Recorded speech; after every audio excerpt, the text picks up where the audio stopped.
ପରଟାରେ ଜଗାର ରୂପ ଦେଖି ଲୋକେ ଭାବବିହ୍ୱଳ। ଲୋକଙ୍କ ଭିଡ଼ ଲାଗିଛି ପରଟାରେ ଅବିକଳ ପ୍ରଭୁ ଜଗନ୍ନାଥଙ୍କର ଦୃଶ୍ୟମାନ ହେଉଛି। ପ୍ରଭୁ ଧୂପ ଦୀପ ମଝିରେ ପରଟା ପୂଜା ପାଉଥିବା ପରଟା ଅବିକଳ ଜଗନ୍ନାଥଙ୍କ ପରି। ପ୍ରଭୁ କେତେବେଳେ କାହା ରୂପରେ ଆସିବେ ସେ କଥା କିଏ ବା ଜାଣେ। ଓଡ଼ିଆଙ୍କ ପ୍ରାଣ ଜଗନ୍ନାଥ, ଆଉ ଯେତେବେଳେ ପରଟା ଦେହରେ ଜଗନ୍ନାଥଙ୍କର ପ୍ରତିଛବି ପରଟା ଦେହରେ ଦେଖିବାକୁ ପାଇଛନ୍ତି ଲୋକେ ପରଟାକୁ ପୂଜିବାରେ ଲାଗି ପଡ଼ିଛନ୍ତି।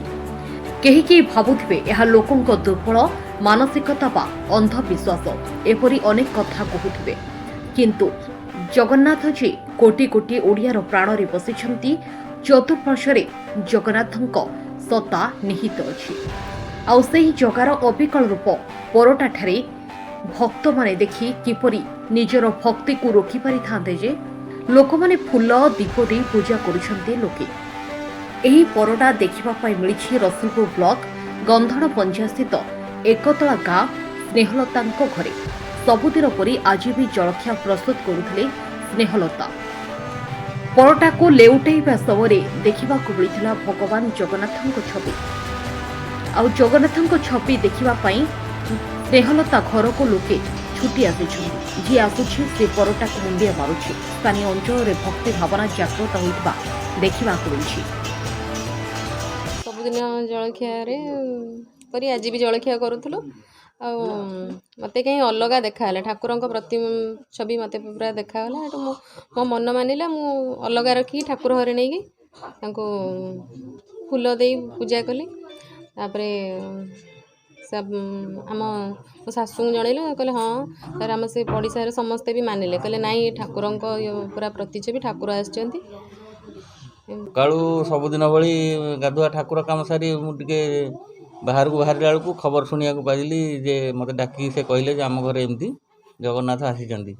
ମୁଁ ଆସିକି ଠାକୁରଙ୍କୁ ଦେଖିଲା ପରେ ଯେ ଠାକୁରଙ୍କର ପୁରା ପ୍ରତିଛବି ପୁରା ପରିଷ୍କାର ଜଣାପଡ଼ୁଛି ଜଗନ୍ନାଥଙ୍କ ପ୍ରତିଛବି। ଦେଖିଲା ପରେ ମୁଁ ଠାକୁରଙ୍କର ଯାହା ରୀତିକାନ୍ତି ସେବା ଆସି ନିଜ ହାତରେ ପୂଜା କରି ଅନୁଭବ କଲି ଯେ ପ୍ରକୃତରେ ଯେ ଠାକୁର ଆସିଛନ୍ତି। ଆଉ ତାଙ୍କ ବିଷୟରେ କିଛି ଅଧିକା କ'ଣ କହିବି, ମନ ଭିତରେ ବହୁତ କିଛି ଅନୁଭବ, ପୁରୁଣା କଥା ମନେ ପଡ଼ିଲା ଏବଂ ଜାଣିପାରିଲି ସେ ବହୁତ ସହଜରେ, କେତେ ସହଜରେ ସେ ଭକ୍ତଙ୍କ ପାଖକୁ ଆସନ୍ତି ଏବଂ ଭକ୍ତଙ୍କୁ ଦେଖା ଦିଅନ୍ତି, ସେ ଜିନିଷ ଅନୁଭବ କଲି। ଆଉ ତାପରେ ଆମେ ପ୍ରାୟ ସମସ୍ତେ ସାହି ଲୋକ ଯେତେ ଅଛନ୍ତି ସମସ୍ତେ ଆସିକି ଏଠି ଠାକୁରଙ୍କ ଦର୍ଶନ କଲେ। ଏବେ ମଧ୍ୟ ପୂଜା ଅର୍ଚ୍ଚନା ଚାଲିଛି। ନା ମିତ୍ର ରଞ୍ଜନ ସିଂ। ମୁଁ ସକାଳୁ ଶୁଣିନି ଯେ ଆମ ବୋଉ ଜଳଖିଆ ବନାଉଥିଲେ, ଯେ ଜଳଖିଆ କରୁଥିଲେ ମୋତେ ଏମିତି ଘରେ କହିଲେ ଯେ ଏମିତି ଠାକୁରଙ୍କ ଆଖି ଦେଖାହେଉଛି ପରଟାରେ। ଏଠୁ ମୁଁ ଦୌଡ଼ିକି ଆଇଲା ବେଳକୁ ଆମ ବୋଉ ତାର ଠାକୁର ଘରେ ରଖିକି ଫୁଲ ଦେଇ ଧୂପ ଦେଇ ପୂଜା କରୁଛନ୍ତି। ତାପରେ ମୁଁ ଦେଖିନି ସ୍ୱୟଂ ଜଗନ୍ନାଥ ଆବିର୍ଭାବ ହୋଇଛନ୍ତି। ହଁ, ଆଉ ଠାକୁର ତ ସବୁବେଳେ ଆମ ପାଖେ ପାଖେ ଅଛନ୍ତି। ଜଗନ୍ନାଥ ତାଙ୍କ ବିଷୟରେ ମୁଁ ଆଉ କ'ଣ କହିବି, ତାଙ୍କର ଅପର କରୁଣା। ହଁ, ତେଣୁକରି ସେ ଆଜି ଆମ ସମସ୍ତଙ୍କୁ ଦେଖା କରିଛନ୍ତି। ଜୟ ଜଗନ୍ନାଥ, ଜୟ ଜଗନ୍ନାଥ।